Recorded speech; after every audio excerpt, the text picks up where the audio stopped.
carry the bag, even though they're not qualified. Judas was a thief and he stole from the bag, and Jesus knew it, but continued to let him carry the bag. Can you just tap 3 people and say, don't say nothing, just let him carry the bag?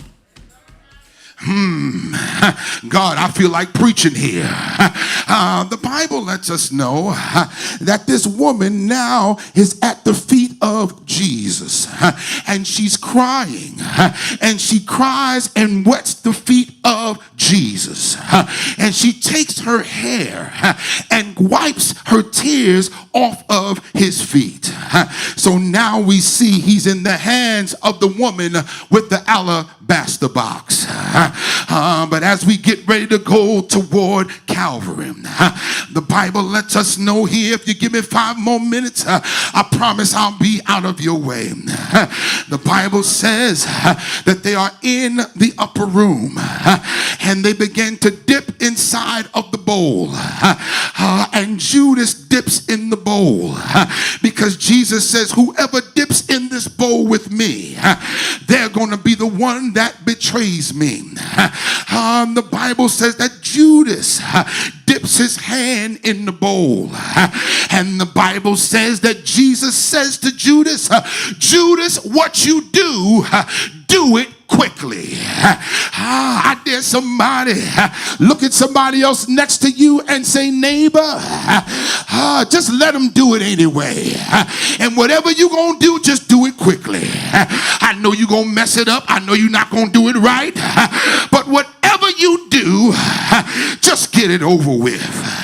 And the Bible says that the Sanhedrin come looking for Jesus. And Peter pulls out his sword, and Peter begins to swing, and he cuts off a man's ear. Jesus admonishes Peter and say, if you live by the sword, y'all gonna pray with me, you gonna die by the sword.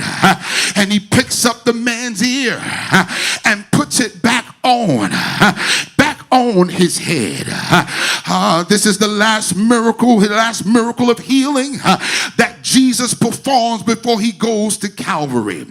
And when the Sanhedrin shows up, the Bible lets us know that Judas betrays him with a kiss.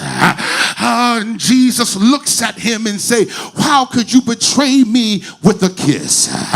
And he now is turned over into the hands of sinners. And they beat him and take him from kangaroo court to kangaroo court. And then he ends up in the hands of Pilate. Somebody say, in the hands of Pilate.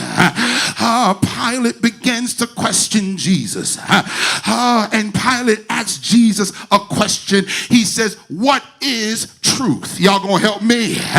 He asks Pilate, Pilate asks him, what is truth? And the Bible says that Pilate releases him because he can find no fault in him. He ends up in front of Herod, but Herod wanted to be entertained. He ends up in the hands of Herod, and Herod begins to mock him and tease him and laugh at him and say, prophesy to me. Tell me who punched you.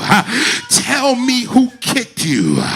And he beats him and sends him back to Pilate. But Pilate tells the Sanhedrin, you brought him back and put him in my hands, but I can find no fault in him. Y'all gonna help me? I can find no fault in him.